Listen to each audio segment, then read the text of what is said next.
예배드려 나오신 여러분을 환영합니다. 이제 하나님을 찬양할 건데 우리의 마음을 활짝 열고 하나님께 영광 돌리는 시간이 되었으면 좋겠습니다. 우리 첫 번째로 나의 마음 받으셔서 찬양하겠습니다.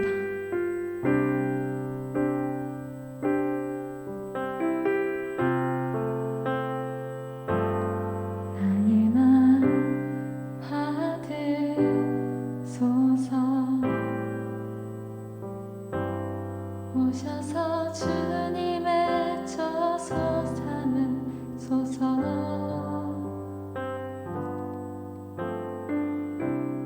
나의 전부이신 주여 내 맘을 받아주소서.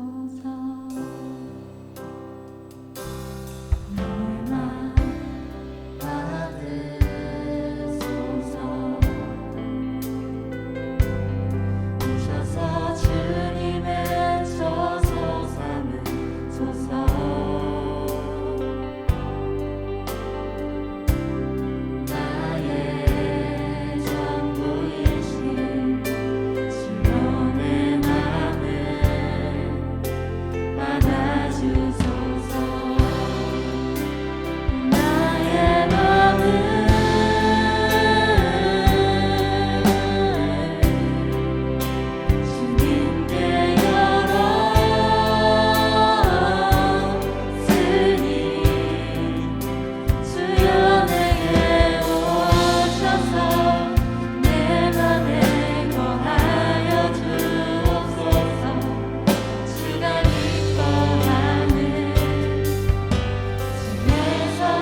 오셔서 주님의 저소 삼으소서.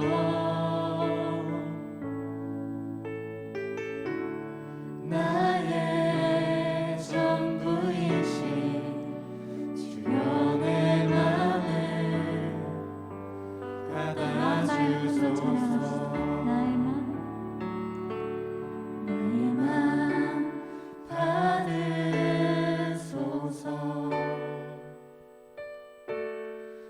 오셔서 주님의 저소 삼으소서. 나의 전부이신 주님의 마음을 받아주소서.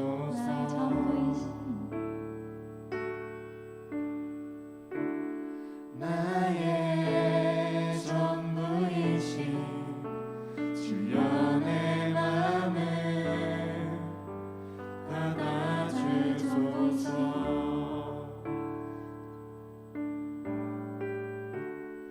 나의 전부이신 주님의 마음을 받아주소서.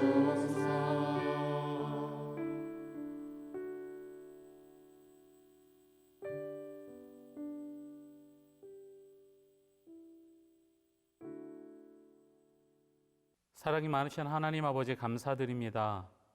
오늘 하루도 살 수 있는 생명을 허락하여 주시고 귀한 인생들 가운데 예수님의 이야기를 할 수 있는 귀한 시간 허락하여 주심에 감사드립니다. 이 시간 전하는 자나 듣는 자나 서로가 공감할 수 있는 귀한 은혜의 시간 될 수 있도록 주님 함께하여 주시옵소서. 우리의 소망 되시는 예수님의 이름으로 기도드리옵나이다. 아멘.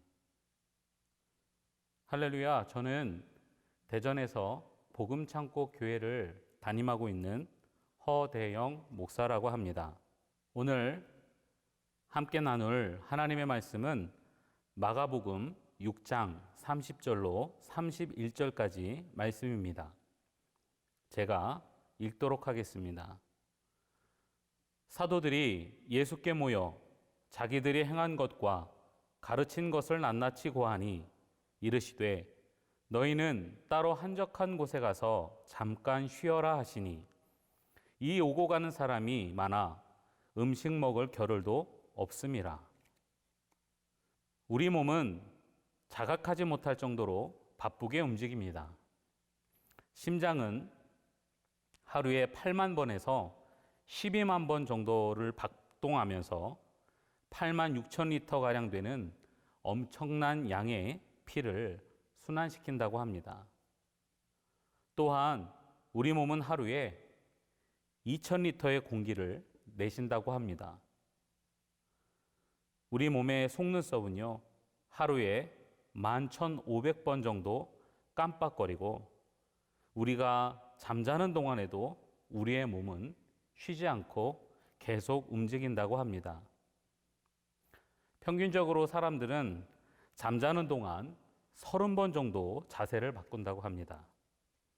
이처럼 우리 몸은 부지런히 바쁘게 움직이고 있습니다. 여러분, 교통수단도 점점 빨라졌습니다. 1784년 영국에서 최초의 우편마차가 발명되었는데 그 우편마차의 속력은 16km였다고 합니다. 그리고 1825년에는 24km를 달리는 증기기관차가 발명되었다고 합니다.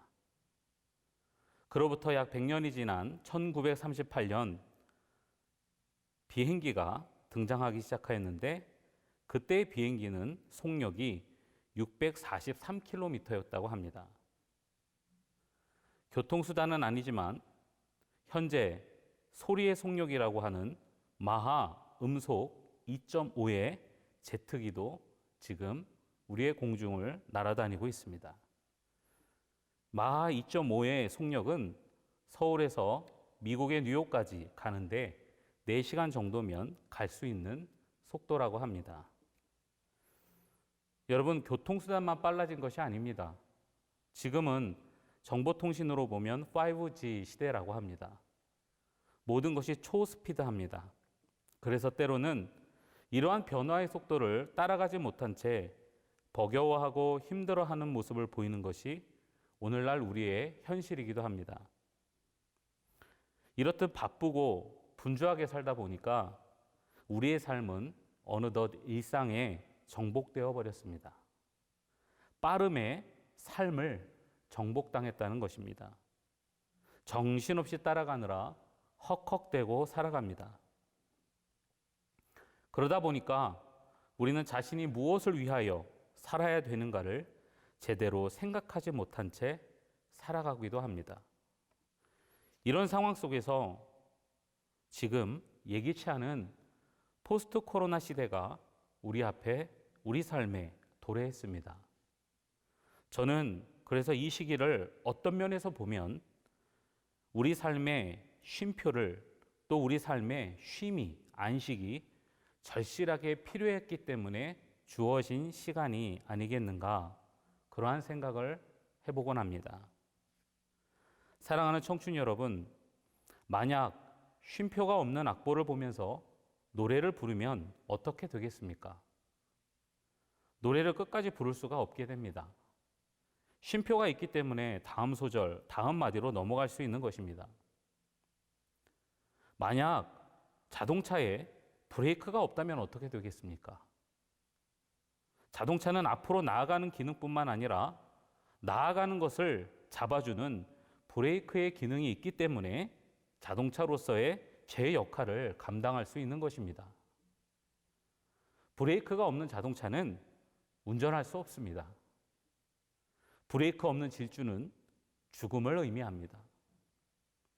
그래서 저는 오늘 이 시간 여러분의 인생의 쉼표, 인생의 브레이크를 점검하는 것에 대해 예수님의 쉼표라는 제목으로 하나님 말씀 함께 나누도록 하겠습니다. 오늘 성경 이야기를 보니까 예수님도 쉼에 대하여 중요하게 생각하고 계셨음을 볼 수 있습니다. 마가복음 6장 30절과 31절에 그 내용이 나옵니다. 예수님과 제자들도 성경 말씀을 통해서 보니까 오늘날 못지않게 분주한 삶을 살고 있었음을 볼 수 있습니다. 예수님을 따라다니는 사람들을 부지런히 뒤치다꺼리 하느라 제자들은 밥 먹을 시간조차 없었다고 말하고 있습니다. 얼마나 힘들었겠습니까? 그런데 그때 주님께서 이렇게 말씀하십니다. 잠깐 쉬어라. 다시 말해 쉼표가 있는 삶을, 쉼표의 시간을 가지라고 말씀하시는 것입니다. 아무리 바쁘더라도 천천히 여유를 가지고 잠깐 천천히 살라고 말씀하시는 것입니다. 그런데 이 말씀에 제자들의 모습을 살펴보면 다소 놀라움의 모습이 보입니다. 제자들의 모습을 보면 예수님과 더불어 나누는 삶을 사는 가치 있는 인생의 모습이 그려져 있습니다. 그리고 예수님께서 하시는 일에 조력자의 삶을 살고 있음을 볼 수 있습니다. 사랑하는 청춘 여러분, 가치 있는 인생, 그리고 누군가를 도울 수 있는 인생을 산다는 것이 얼마나 멋있습니까?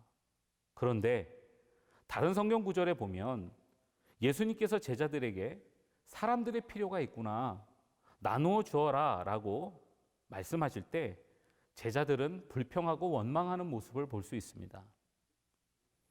예수님, 지금 먹을 것이 없는데 무엇을 주라는 말씀입니까? 왜 제자들은 이런 불평과 원망의 반응을 보였겠습니까? 다양한 이유가 있겠지만 그 가운데 저는 그들의 마음이 분주하고 바빴기 때문이라고 생각합니다. 영광스러운 일도, 값진 것도, 가치 있는 일도 여러분 바쁨이 들어가면 불평과 원망으로 바뀌게 됩니다. 그래서 이러한 제자들을 향해 예수님은 말씀하셨습니다. 너희는 따로 한적한 곳에 가서 잠깐 쉬어라. 성경에 창세기에 나오는 천지창조 이야기가 있습니다. 많은 교훈이 있지만 그 교훈 가운데 하나는 바로 쉼의 원리를 가르쳐주고 있는 것입니다. 쉼의 원리란 예수님께서 6일 동안 천지를 창조하신 후 하루를 안식하시는 것을 통해 직접 우리에게 보여주셨습니다. 또한 파스칼이란 분은 이렇게 말합니다. 인생의 모든 불행은 단 한 가지 고요한 방에 들어앉아 휴식할 줄 모르는 데서 시작한다라고 말했습니다. 사랑하는 청춘 여러분, 인생은 빠르고 바쁘게 분주하게 살아가는 것이 아니라 정확하게 살아가야 하는 것입니다.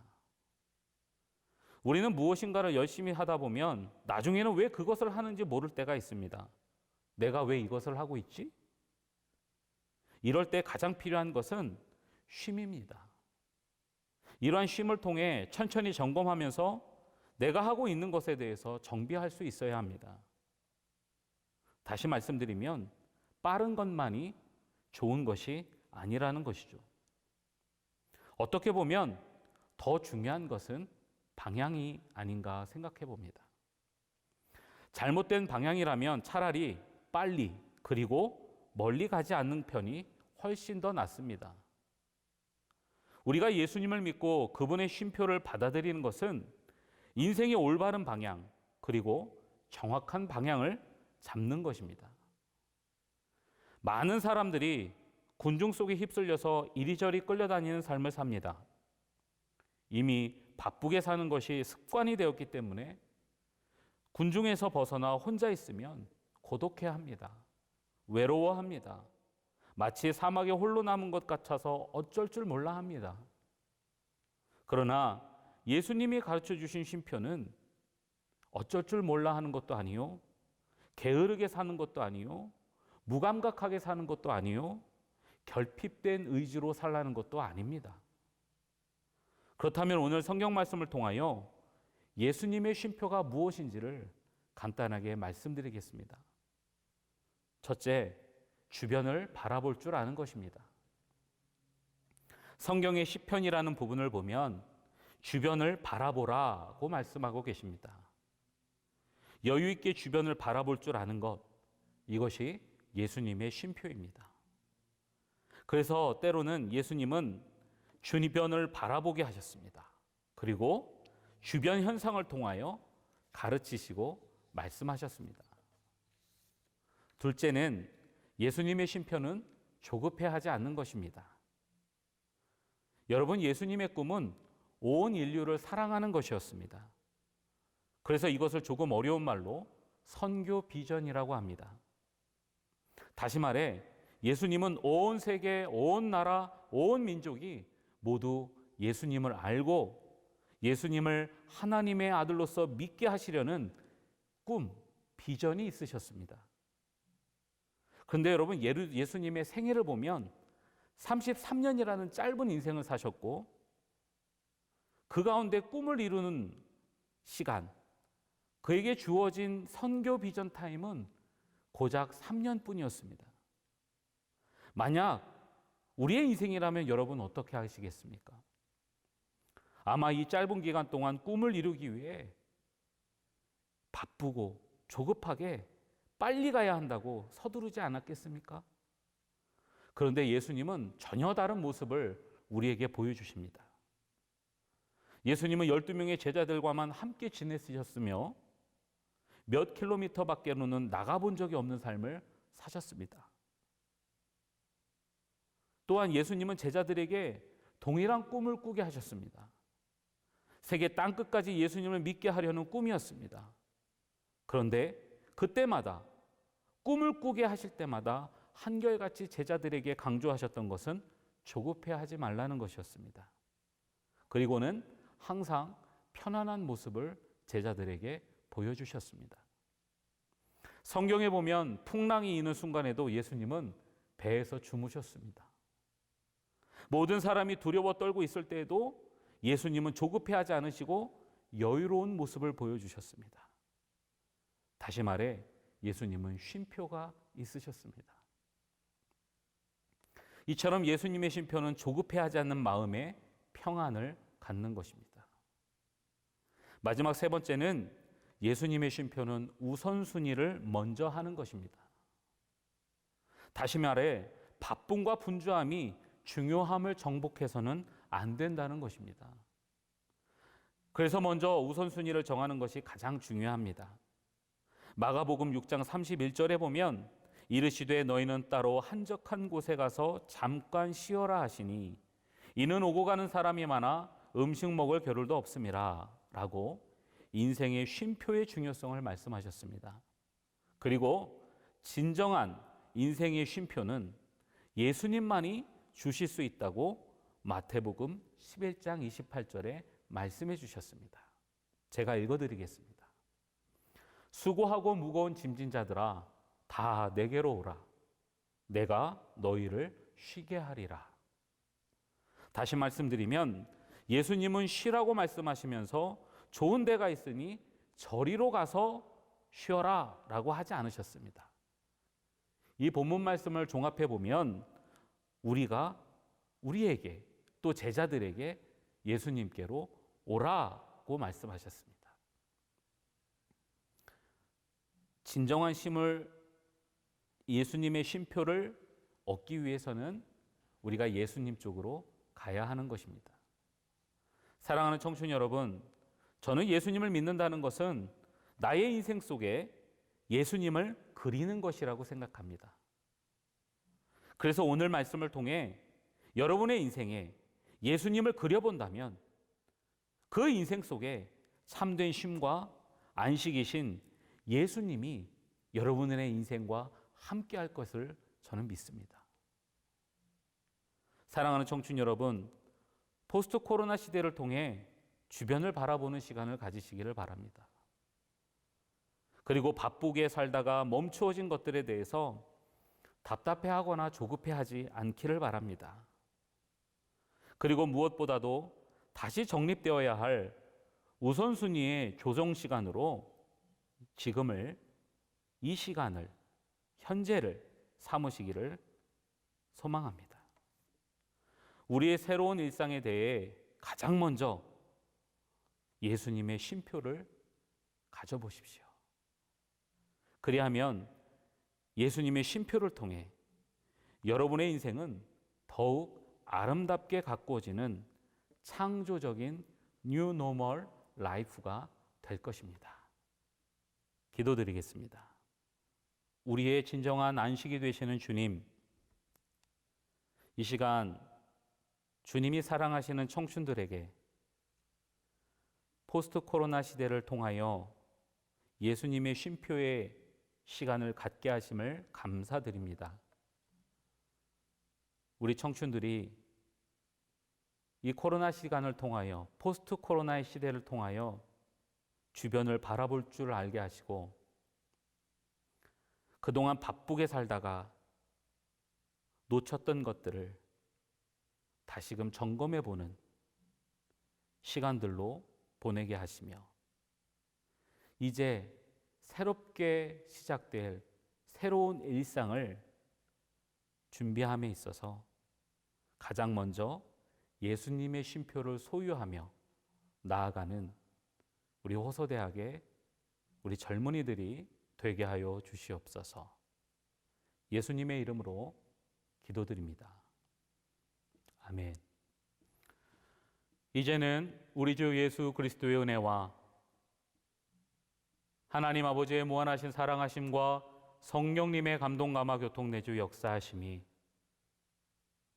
진정한 안식을 찾아 예수님의 쉼표를 인생에 그리고 소유하기를 결단하는 우리 호서대학의 우리 젊은이들의 인생 가운데 이제로부터 영원토록 참된 안식이요 평안이신 성령님의 쉼표가 늘 함께하여 주시옵기를 간절히 축원하옵나이다. 아멘.